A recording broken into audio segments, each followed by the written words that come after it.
Happy Monday morning. Chris Lee here at Southeastern 16, joined by my co-hosts Graham Doty and Jay Greason. We are here to power rank all the SEC teams heading into Week 13. Did we make a switch at number one? D1 Baseball came out this morning, kept Texas number one in the country. Texas got swept by Arkansas. Did we react to that? Did we ride with Texas having the better record at the top? You'll find out if you get to the end. What do we do with Auburn? Auburn went to Tennessee, had a big weekend, won the series, missed by one run by sweeping. What do we do with them? What do we do with the Vols? What do we do with Vanderbilt, which took 2 of 3 against Alabama? What did we do with Mississippi State, which swept an SEC series for the first time all year? All that and a lot more coming up.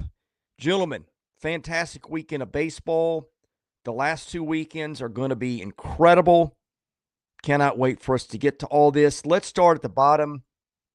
I don't think this is any shock. Missouri stays at 16. Tigers hung close with Georgia this weekend. They are 0-24 in the SEC. They've got a minus 171 run differential in the league. If it makes you feel any better, Missouri's expected record in the league would be 3-21 based on the runs scored and runs allowed. I doubt that makes anybody feel better, but looking for something original to say on Missouri, there it is. If the over-under is 1.5 conference wins, is anybody betting over? No. Moving on. Look, this team, it's not looking good for South Carolina at 15. The Gamecocks are minus 109 in run differential in league play. Tough season for Paul Maneri and the crew, guys. Yeah, we touched on it last night. It just feels like there's a lot of behind the scenes stuff going on. So one to watch for a variety of reasons, but especially with Petrie out, Hall not nearly 100%. I don't know how much is left in the tank this season for them. Did anybody have the real possibility that South Carolina and Missouri, or South Carolina and Mississippi State, would be looking for a new head coach in the same cycle? No, especially not after year. I mean, we haven't even finished year one for Marineri. You're muted, Chris. Moving on, Kentucky at 14. That's the lowest we've had in the Wildcats right now. I think I would categorize Kentucky's ranking along the lines of we got 14 pretty good teams in this league. Somebody had to be 14th. Kentucky got swept at Mississippi State, which didn't help, but Kentucky's got some good series wins. Came that close to taking down Texas. The ranking is more reflective of the state of the league than it is the ball club, guys. Well, and to me, if you're a Kentucky fan, like you're probably starting to get nervous. Just the fact that they got swept on the road at Mississippi State, and then like their final 2 series aren't gimme by any means. So, like right now, I kind of think they're as bubbly as you can get, and they probably are on the outside looking in. So they got work to do the final 2 weekends. It also, Chris, you mentioned this either last week or the week before about timing. I mean, this was the worst possible time to go to Starkville with the emotional bounce didn't you tell me it was the like big puppy weekend or whatever the hell they call it? Yeah, they announced, we talked on this last night too. They announced 80,000 people showed up in the Cotton District for that. 80,000. Do I believe that? No, but that's what they announced. How does Big Puppy Weekend compare to Big Cat Weekend at all? It's got a certain style, but this is a family show, and I'll just let your imagination run wild to it. Jay, I'm gonna tell my wife that you called it Big Puppy Weekend. Well, she can join the big team picture of people who think I'm a jackass. We're off to a rousing start today. I'm still typing these in as we're doing them, guys. All right, let's get to where are we? 13. Vanderbilt, 13. Mississippi State. Gentlemen, State's got new life. Some stuff I like about State statistically. Look, the numbers do not explain everything, okay? They're just pieces of the puzzle. But State's pitching staff is allowing, I think the third or fourth fewest number of base runners in terms of hits, walks, hit batsmen. Now, you throw errors in, that might change a little bit. Offenses picked it up. They swept Kentucky. I think Mississippi State would probably be in the tournament if we pick the field right now, guys. Well, the sweep was big for them, and give them 3 wins because they got Missouri, and then they have Ole Miss at home, a series in which they have had the upper hand, especially in Starkville for sure. So right now, they got the momentum, they are trending in the right direction. And I see Owen in the chat, Owen, I went to the Derby race last year. I think it was the second one. Obviously, the word of mouth has grown because there were way more people this year than last year. But do you honestly believe they crammed 80,000 people in the Cotton District? Not how do you count 80,000 people? I think the other thing that was huge for Mississippi State this weekend is not only the 3 wins, but who they're against. So if Mississippi State and Kentucky are in the same conversation about being bubblicious, Mississippi State just took all 3 times they saw. Yeah. So I think right now, as an aside, you've got 14 teams that belong in this tournament. So the math would be they're 15-15 in the SEC, right? So they would be in. Yeah. All right, let's get to number 12. This is where it starts to get interesting. We got the Florida Gators at 12. Florida this weekend, let me find the number.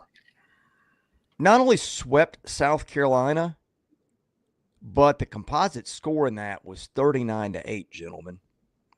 The Gators have got 2 really good arms to start the weekend. They are surviving injuries. They're scoring a ton of runs. They're winning some good midweek games. They're top 20 in the RPI. I mean, this is not going to happen, but it's still mathematically possible for Florida to host. You buying, Jay? No, I'm selling that. But Chris Punt crunches numbers better than anybody since Stephen Hawking. But I get it. There are a whole lot of possibilities. I went to the same high school Julia Roberts did, so there was a possibility that she would have gone out with me, but it didn't happen.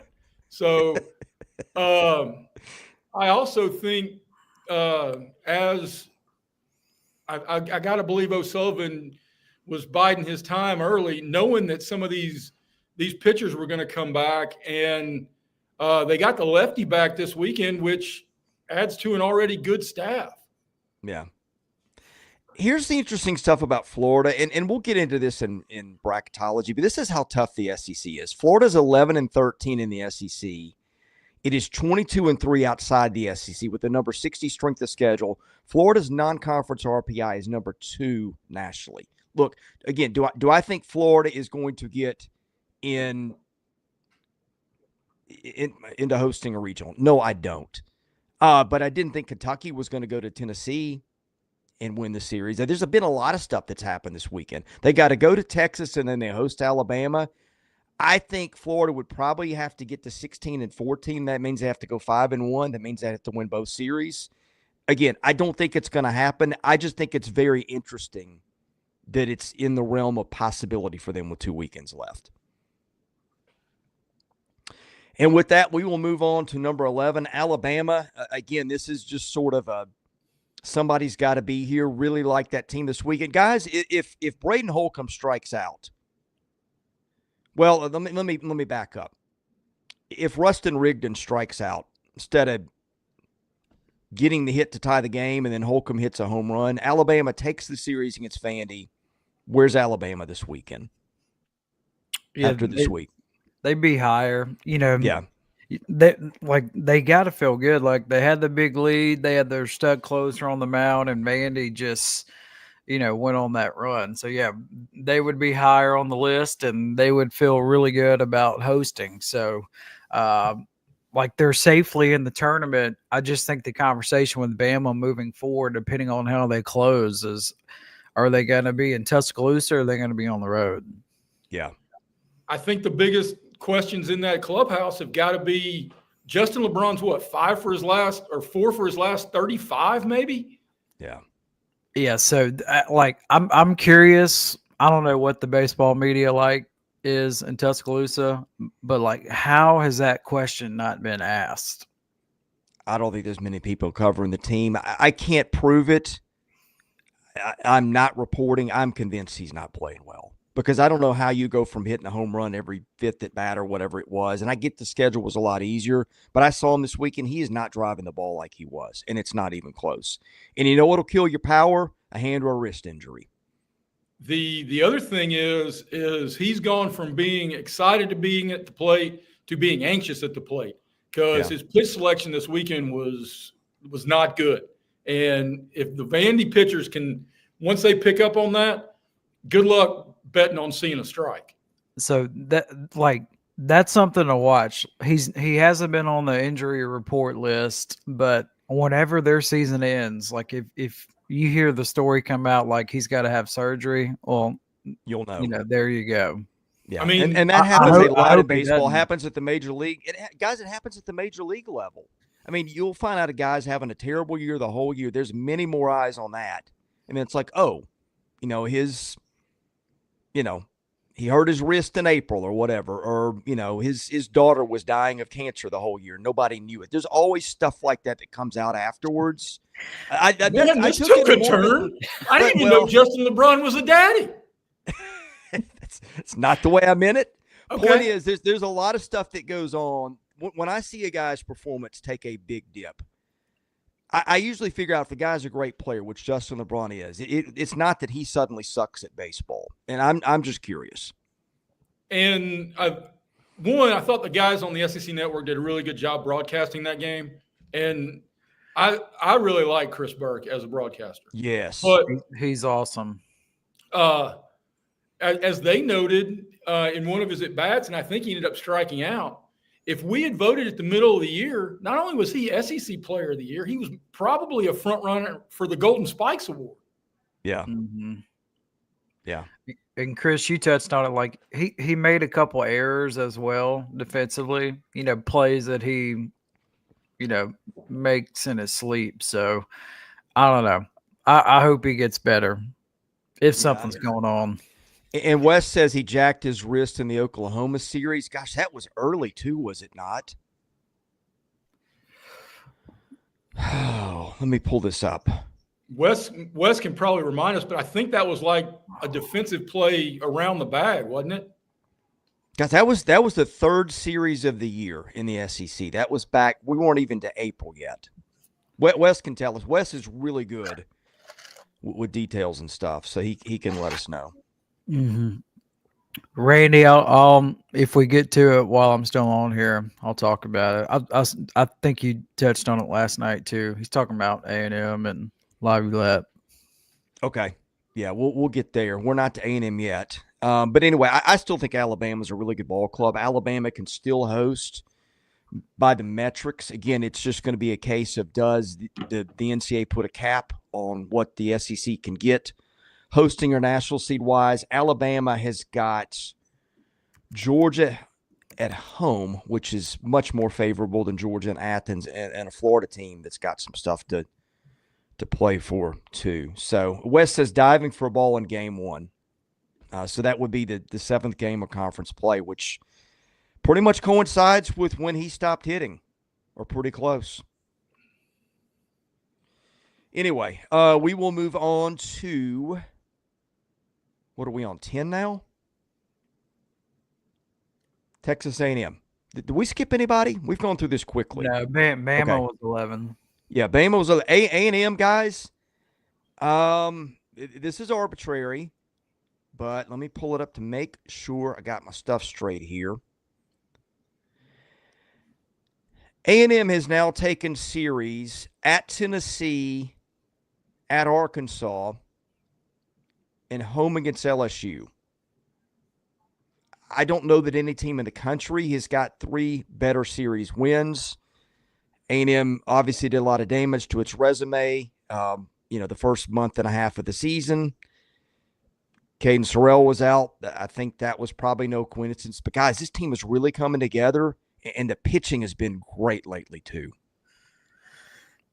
Yeah, so I said it last night, and I still believe it. Like, A&M's good right now, and I think they can win anywhere, home, away. So, like, I wouldn't want to face them in a regional, super regional, and then all bets are off if they actually make it to Omaha. They're starting to play their best baseball at the right time. And Randy, like, yeah, I know you're not being mean or anything. I get it. So I just kind of think with Jace Laviolette, like just think of everything that's been going on with that program, like their expectations, new head coach, their start. He breaks the home run record. He's in a draft year. Like, he's got a lot going on. So, like, yeah, his numbers aren't what everybody thought they'd be, and he has struggled at times. But let me tell you, like, he's still going to be a high pick just because his talent is and potential's through the roof. So, like, maybe he'll get hot down the stretch. We'll have to wait and find out. But yeah, like, his numbers, all that stuff aren't what we thought they'd be, but he's still going to be a first round draft pick. And A&M, like, I don't know, like, everything's just clicking for them. Like, their pitching has been pretty consistently good all season long. And then now it just feels like everybody's comfortable, and now they're just playing baseball. Like, they don't really have the target on their back. So, like, to me, this is a dangerous team moving forward. Extremely. And as Randy noted, they got 3 great starts. And boy, oh boy, while the weather was craptastic, the Aces delivered this weekend. I mean, whew. You're muted, Chris. Sorry, this is a repeat of last week, but again, no starting rotation has given them more innings than any team in the conference than A&M's. Prager, Lampkin, Patton all have thrown more than 63 innings. Weston Moss, my goodness, I did not realize he'd been used this much. He's thrown 41 2/3 innings. They're covering a lot of innings between those 4 guys. Now, that can also be a recipe for disaster. They do have some other good arms. McCoy's good. Wilson's good. Rudis is good. But, I mean, when you can cover that many innings with your starting rotation of guys who pitched a lot, that is the kind of team I don't want to face. Yeah. And Randy is right. Like, it's the off-speed pitches, mostly like curveball sliders, that are getting Laviolette problems. So, I mean, again, that's what Early's known for, like working with hitters, and so he's got to figure it out and make the adjustment. Now, obviously, that's easier said than done, but I am curious to see what he looks like moving forward, because obviously the book is out on him. Like, everybody's going to continue to hammer him with nothing but off-speed pitches. And to your point, Graham, about how dangerous they are in the playoffs, Chris, those 4 guys being bell cows and lifting all those innings, man, if you're only going to see those 4 dudes over a 3-game series, good luck in a regional or a super regional. Yeah. Well, and we haven't talked about Weston Moss either, because there's been so many great pitchers in this league and so many tremendous relievers. Like, if we're doing all SEC teams, if we're doing a few of them, we're putting a reliever on there, he's squarely in that conversation. It's not just the ERA, but it's the number of innings he's pitched, and he's also given up home runs 1% of the time, guys. That is elite in this day and age of college baseball. If you can get your closer on the mound and say this guy's not giving up a home run, that counts for a lot right now in a game where one swing can change the game pretty quickly. So I remain bullish on A&M. I remain bullish on Ole Miss, despite the fact Ole Miss lost 2 of 3 at Oklahoma. Again, I look beyond what's going on, and I really like some stuff, Graham, that's going on with their pitching. We know they can hit home runs. We know they will take walks, but I like some bullpen development that we have seen from the Rebels of late. Well, yeah, it starts with Mason Morris. Ole Miss, by the way, is undefeated on Sundays on the road in SEC play. Take that for whatever it's worth. But to me, like for Ole Miss, all eyes are on pitching and if they shake up the rotation. So 2 weekends left. I mean, this is an Ole Miss team. Like, if you want to compete in Oxford, like you're going to have to finish strong. Like you got to go take that series and start full. That is definitely not going to be easy. And then you got to play a red hot, and I mean red hot Auburn team. So if Ole Miss is going to host, like they would definitely have to earn it. But they're going to have to click on all cylinders. I just think like the margin of error for Ole Miss like isn't very big. But like when they play to their potential, they can hang and beat anybody. I also just got a little breaking news update that Austin Fowley just hit another home run. Yeah, he's been like, if anybody said they saw this coming, they are lying. 9 home runs in 14 days is insane. 15 total for the year, and he backed up Devin Burks at Kentucky last year, right? Yeah, he had like 18 at bats last year. Yeah, I mean, and I was going to say it wasn't just a backup; it was he barely played because they called Burks so much. But it's like one every 7.5 at bats. Yeah, over the season. Wes, to answer your question, I don't think so. Not this season, but we'll see how it. Like, I think he's here no matter what after this season, and then next year we'll just wait and see mode. Yeah, I have a feeling he's a little rejuvenated. He got himself a pitching coach. They figured some stuff out. Like they got, I think to me, like you said last night, if we're doing Coach of the Year, I think Mike Bianco was on that short list because not only has he turned it around, but they got clocked in the portal. Like Fisher and Doyle, did they not go in the portal 10 minutes before the window expired? Very last day. I mean, if they've got those guys, Ole Miss is the top 5 team in the country.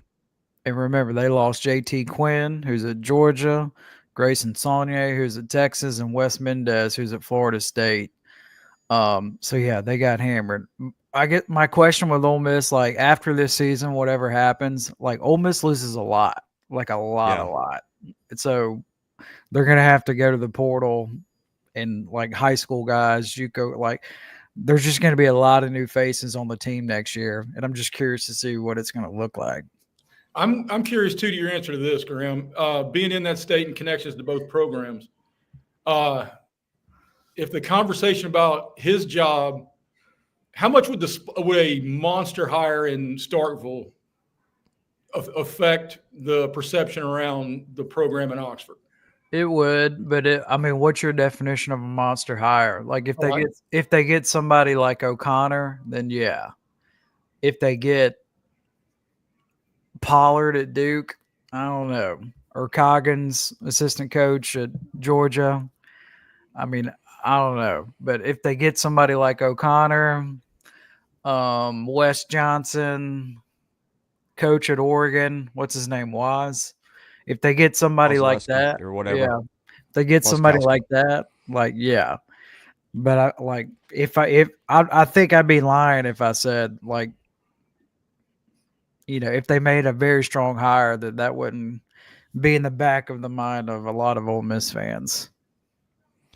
Graham, I know you've got to out here pretty quickly. How much more time have you got? 1 minute. All right, let's use your 1 minute with your thoughts on Oklahoma because I know you got to see some of the Sooners this weekend. Cade Crossland had another good start. Kyson Witherspoon remains probably the most consistent thing in this league. Oklahoma had to be very pleased taking 2 of 3 from Ole Miss. They did, and to me, it all starts with Witherspoon, Kyson Witherspoon for them. I mean, he just he's money in the bank. Like you can always count on him. They did just enough offensively. Like again, they only scored 10 runs all weekend, but they just seemed to make the plays when they needed to, and they just played their style of baseball and they took care of business. So that's a big series win for Oklahoma, and they're in a really good spot to host moving forward. And another team that's a regional nightmare because of Witherspoon. And you just don't see their style a lot. Did I read it right? They got 6 guys with double-digit steals. I mean, that's almost as impressive as 6 guys with 6 or more guys with double-digit homers. Yeah, that's what they do. That's what they do. Let me fact check you on that. They've got Carmichael. Now, if you see a catcher with double-digit steals, he's got 11. Willett has got 12. Branch has got 13. Walk has got 15 and a 15% walk rate. Willis has got 15 and Gamble's got 10. Christensen's also got 8 for good measure. So, yeah, they run up and down that lineup. I love watching them. They are fun. They defend. They do all the small ball stuff. They are fun to watch. Mm-hmm. Graham, thanks for joining us. We'll catch you again soon. All right. See y'all. Thanks. All right. Moving on, Jay. Tennessee at 7. Never in a million years did I expect to see the Vols at 7. Jay may be frozen here. Did the Vols break your camera here? They must have. Hopefully we'll get Jay back on in a minute. Here we go. Hey, welcome back, man. Sorry about that. The internet across the newspaper just glitched. I was going to say, did Vitello throw a chair and it hit your router maybe? Well, he's going to be the number one person of interest. I couldn't help but notice over the weekend, Tennessee, I mean, it feels like Tennessee plays a chippy series every week. Yeah. And I think sometimes it's good to bring that energy, but it also, I think in a lot of ways, it puts their entire team on edge to a point of, at times, almost out of control. I watch them, and I feel like their MO is to play on the edge, right? And they Right. feed off that. They fuel off that. It creates a sense of confidence in them, and I get it. But at times it comes across as, I don't know how to put it. I mean, it definitely crossed a line against Auburn, almost that they were a sense of desperation, the way they celebrated after game 2. I think this is a team that knows it's got a lot of stuff wrong with the defense. The bullpen outside of Loy has not been good lately. Nate Snead has just kind of collapsed. Now, look, big picture, they are still, I think, the second best team in the conference in terms of allowing runners. I think they've got the second highest strikeout rate in the league. And they keep, well, the ball started to get out of the park on them a little bit too. But, I mean, here's my point, okay? Everybody has said with Tennessee, they play in a small park. That aids your offense. It does too. We got to pitch in it. Well, their pitching has been pretty good until pretty recently. And is that going to be something that comes back around? I mean, it could be. Arkansas struggled, and they get it together. Good teams sometimes can struggle for a while and then get it together at the end. I think they're certainly capable of doing it, but they got to figure out the bullpen, and they've got to figure out the defense. It's also a couple of different things I think you can take away, one positive, one negative. If you're only going to get a handful of pitches out of Liam Doyle because of the weather, I mean, that's going to work against you if you're Tennessee. But conversely, boy, oh boy, they were a fortunate break in extra innings away from getting swept. I know. I could even argue that losing Doyle in the rain, I don't know that I would, but that losing Doyle on the Friday might have ended up helping them, because I don't know that they were beating Dutton, period. They might have. It might have gone, 2-2 the ninth, and Tennessee might have won, but they got to pick and choose with Doyle in that spot. They put him in a tie game with the extra innings, and you just figured they're going to win a war of bullpen attrition with Auburn, which they did. And I think did he not face the meat of that order at one point? I think so. Yeah, which has been just exceptionally dangerous. So I don't know that Tennessee was worse off losing Doyle because of the way the series unfolded.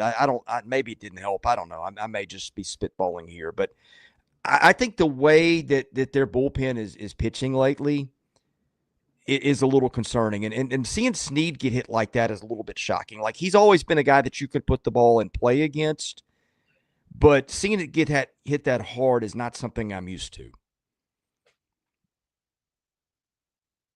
And we've frozen Jay again. So we'll move on to Vanderbilt at 6.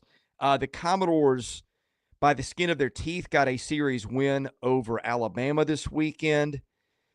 Connor Fennell finally got hit a little bit, but the power started to come. Vanderbilt got 4 home runs in the Sunday game to win that and take Alabama. Everything on the table for Vanderbilt, other than maybe number 1 or 2 national seed. I think 3 in the RPI. I think I'd have to look today, but 2 or 3, I think, in strength of resume. Vanderbilt's really playing good ball. The pitching depth has been really consistent for them. Vanderbilt is really getting some work done. We'll have a very interesting series in Knoxville with Tennessee this weekend where they have struggled. All right, I think we got Jay back. Here we go. I don't know what's happening. The curse of Tony V, I guess. Yeah, I guess so. Any thoughts on Vandy at 6?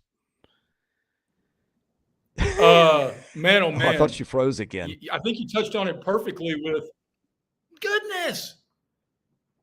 Am I back or no? You're back. Okay. You touched on it perfectly with Alabama on how much a perception of one great rally can not only change in a negative way, but in a positive way. I mean, Vandy gets some power. Vandy gets, it was a rocky Sunday start for everybody's favorite 72-mile-an-hour pitcher, but they still found a way to win a baseball game, and that game was a lot of fun yesterday. Yeah.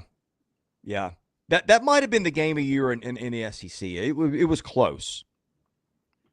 And holy buckets. And we were talking about Chris Burke and what all he was bringing to the broadcast, but the Holcomb kid, I mean, dear goodness, that's a strong dude.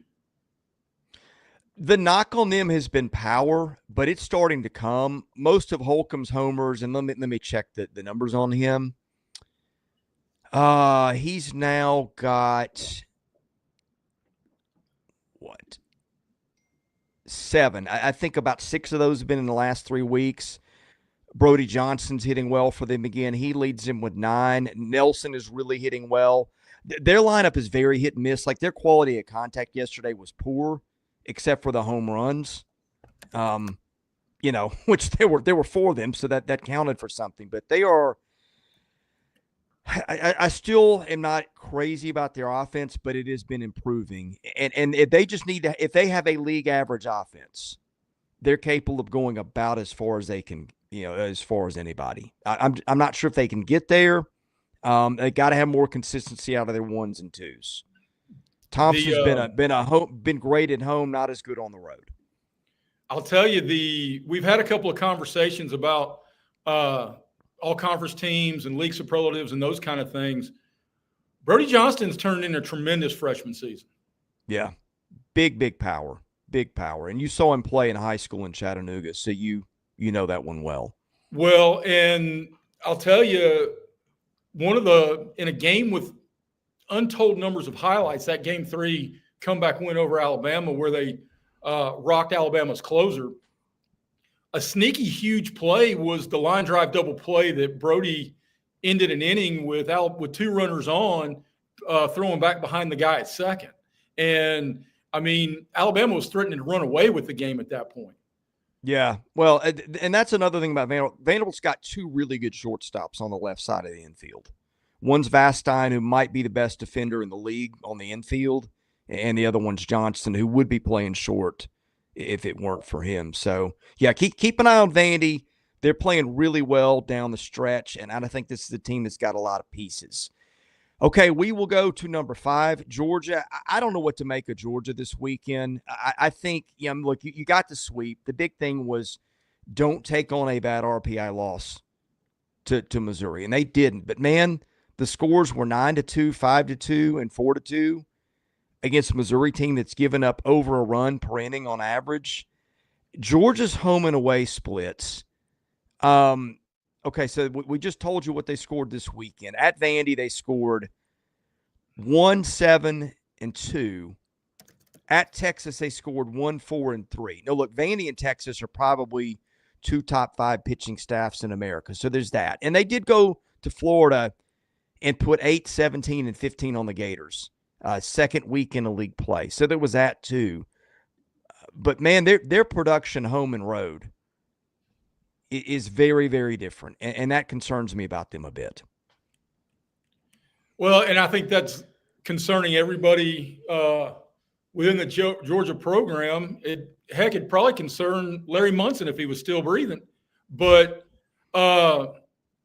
you still got the heart of that lineup with Zaborowski and Alford and Burnett and those guys.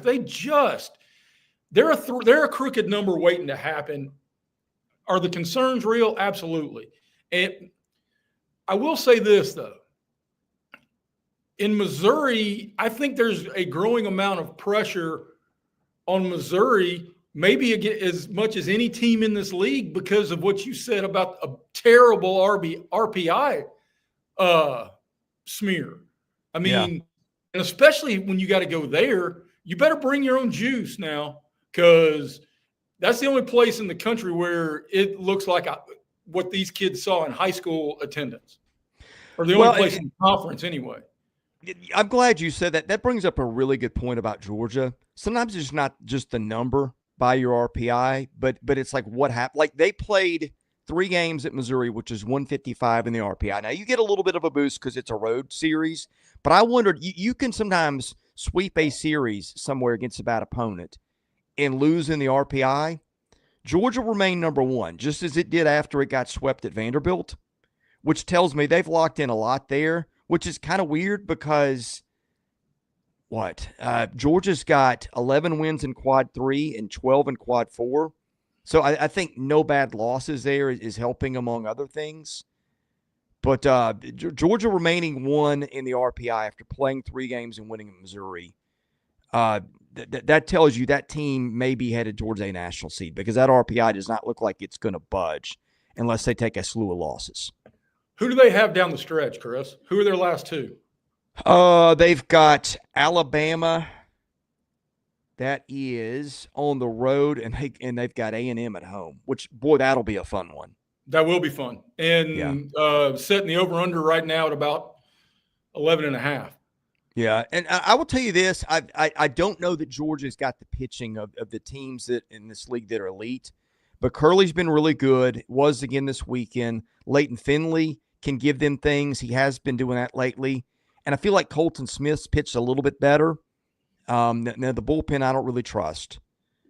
But they're getting a little bit of durability out of Finley and Curley, and they score so many runs that they can just be mediocre the rest of the way and still win a lot of series.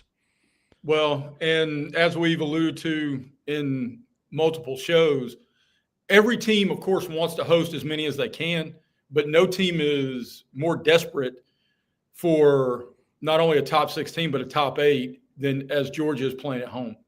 Yeah, totally agree. I think I don't know if there's a team in the conference with the bigger difference home and away than Georgia for the reasons we just mentioned.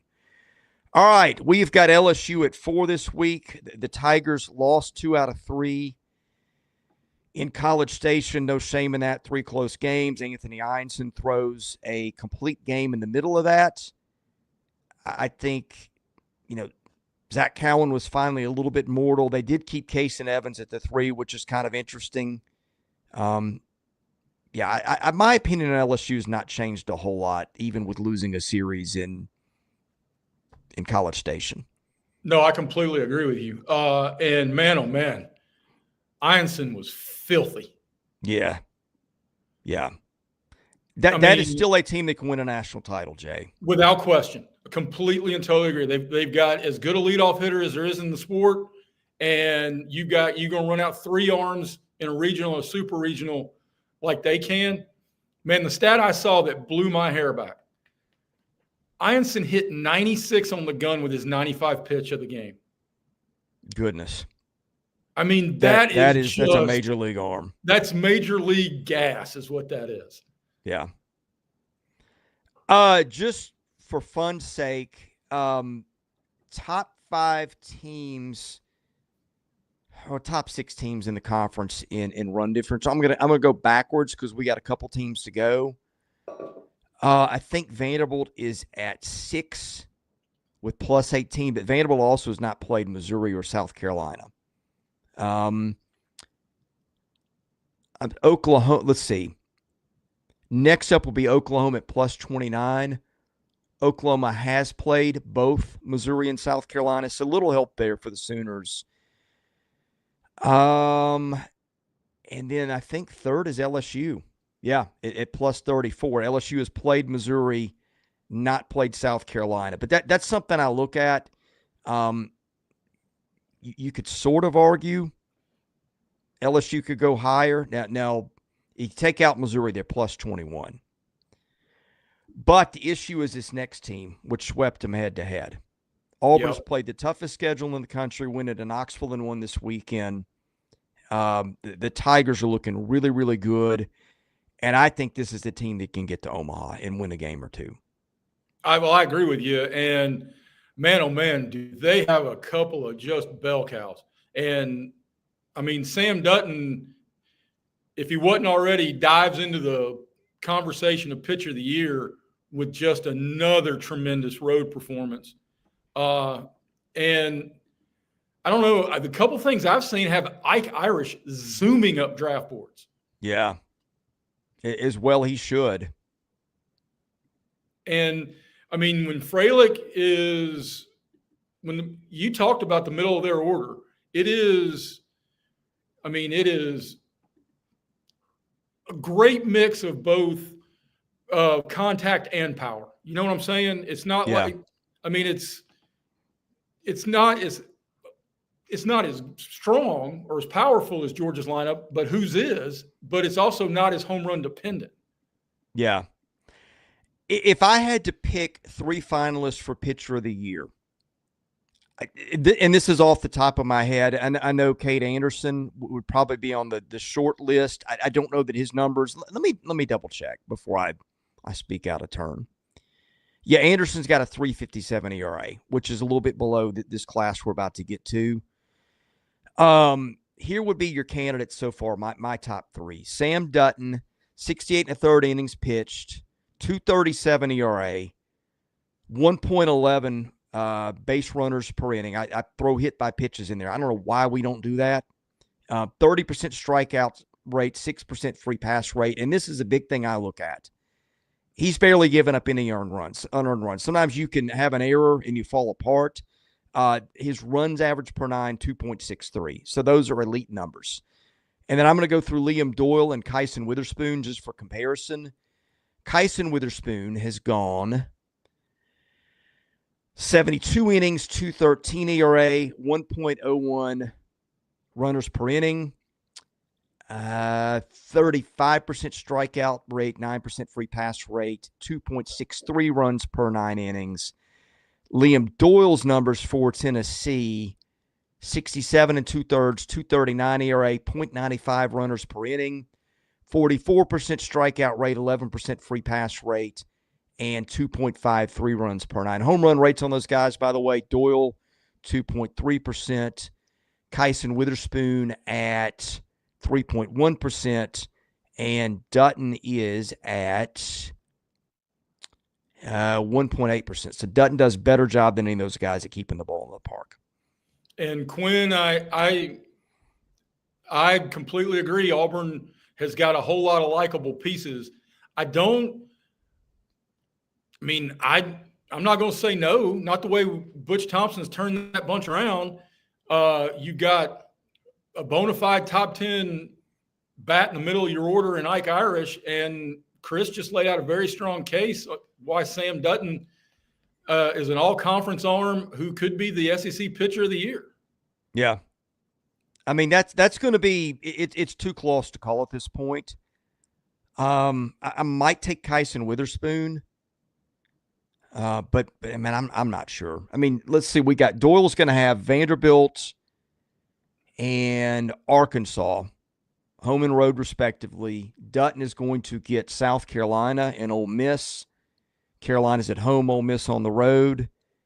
And Witherspoon is going to get Kentucky on the road and Texas at home. So somebody in the chat asked this about what's the over-under on stolen bases in the Kentucky-Oklahoma series next week?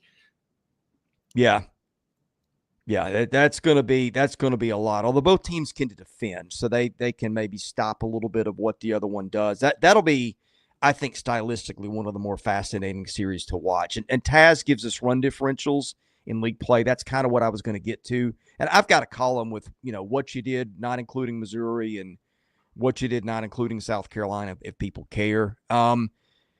Anyway, we are now to the top. And by the way, Quinn, thank you for the super chat. Yeah. Auburn at 3. Did we flip Texas and Oklahoma? Now, here's the case. Texas and Arkansas, excuse me.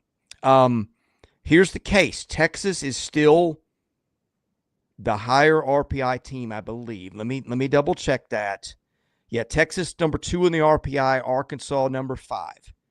Texas 38-8, Arkansas 40-9. So, overall winning percentage just a hair ahead. Strength of schedule, Texas 16, Arkansas 19. So kind of too close to call by that. Texas 14-7 in quad 1, Arkansas 11-5. Arkansas's got a quad 4 loss. Texas doesn't have any. I could go on and on with the details, but I'll stop there. And yes, Texas is still 2 ahead in the standings, but I'm going to tell you something, and it is what I just put on the screen a minute ago, and it's the run differential. Arkansas is plus 115. Texas is next with plus 41. But wait, you say, Arkansas built up a lot of that against Missouri. Yes, it did. Arkansas outscored Missouri 51-9. Still a run differential of plus 73. Arkansas outscored South Carolina 37-9. Still a run differential of plus 45, even without those two. What did we do with all that? Texas 2, Arkansas 1. That is where we settled. And by the way, all 4 of us who voted had Arkansas 1. All 4 of us who voted had Texas 2. Which is kind of puzzling on some of the national polls that are hitting the street. Hey, they're both national seats. We can concur there, right, Chris? Yeah. And they're absolutely. They're both going to be handfuls for it. I would be surprised if they're not there till the final game in the Super Regional, and I would actually be surprised if they're both not in Omaha. But holy good gravy, man. The combination of the starting pitching and the Aloy brothers was head-spinningly good this weekend. Yeah. Let's talk Texas. I still think that's a really solid team. It is so difficult to go this far into the season and not lose a series. And a lot of teams are going to lose in Fayetteville. I think for Arkansas, the thing that stuck out to me is that their pitching got right this weekend, even without having a couple of big arms, and their ability to find guys off the bench who could produce in big spots was enormous. And I think Arkansas hasn't gone to some of those guys that we saw this weekend, Vols and Robinette, because they've had other better options. But I think the depth of that lineup, again, and one thing I look at too is like, what's your margin for error? Do you get a big-time player hurt? Can you fill in?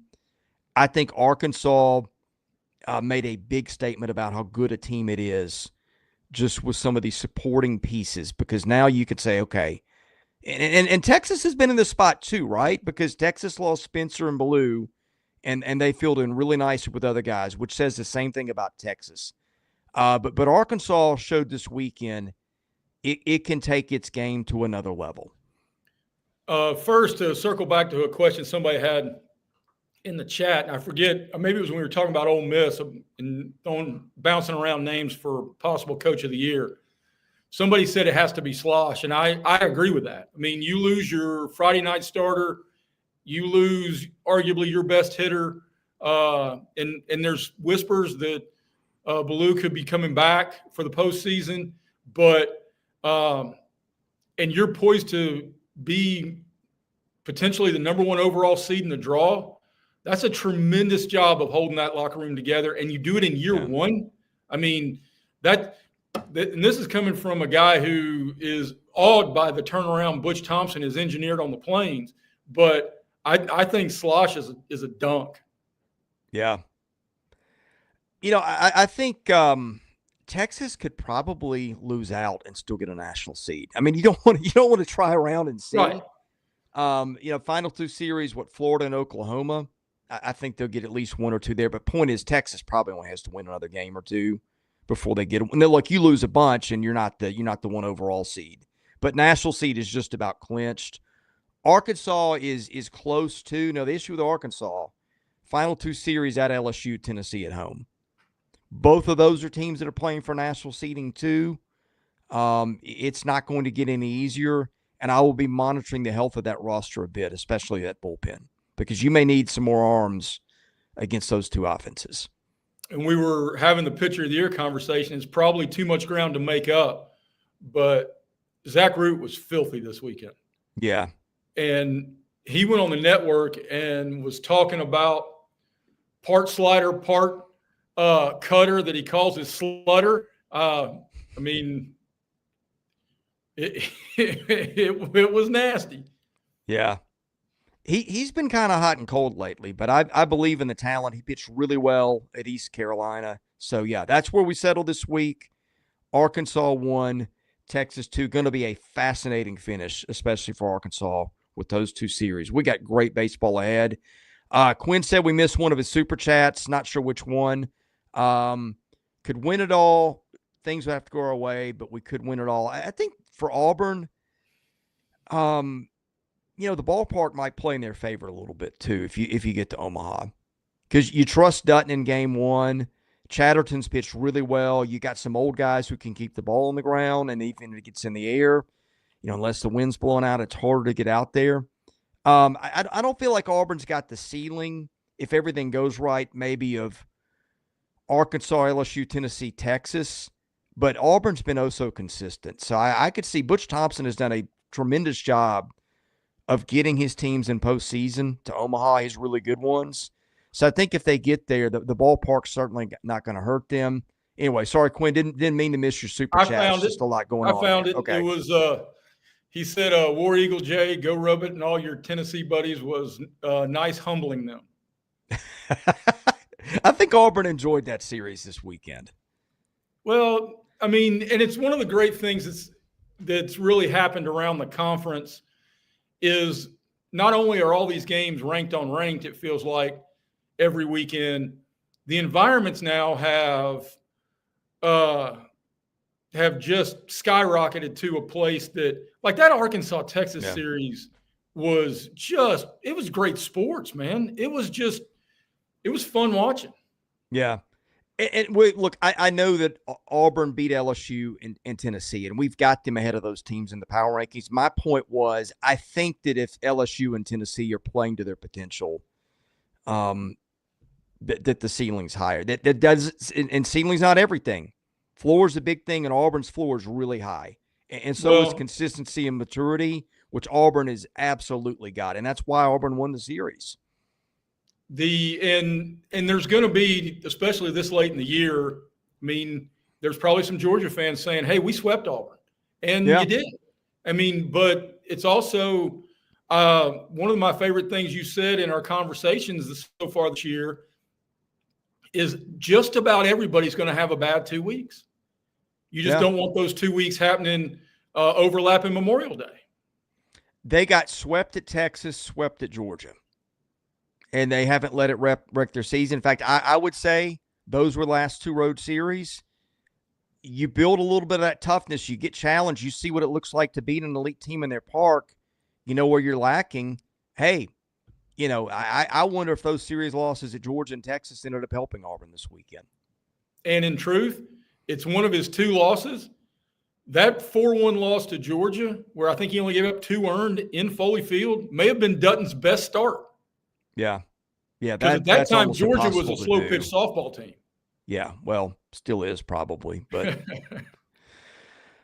All right, guys, we've got, I think we're going to do tomorrow. I think we will do regional projections. If not, it'd be Wednesday, to depend on how long I can take to get it together. but I think I can pull it off in time. We will have reactions Thursday night, Friday night, Saturday night, and Sunday night. And we're going to do something new. I teased it. We're going to bring you a premium tier. We'll still do reactions, but we're going to do a Sunday night show for members only. And we're going to go a little bit more in depth into what we saw and some takeaways from the weekend. We will probably make the Sunday show. We'll do a free version.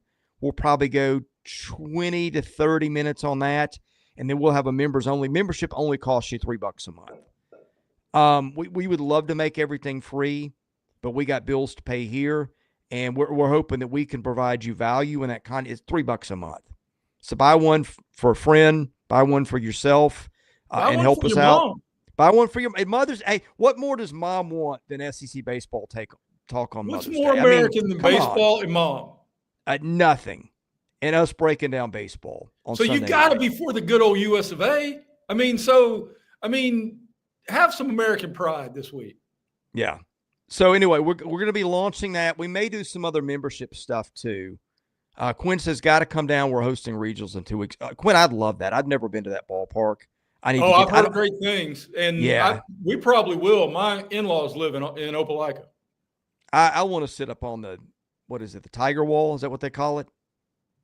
Yeah, that looks super cool. But yeah, so we've got the membership stuff coming, and we hope you'll support that because that really helps the channel. And we promise you we're going to give you some value out of that.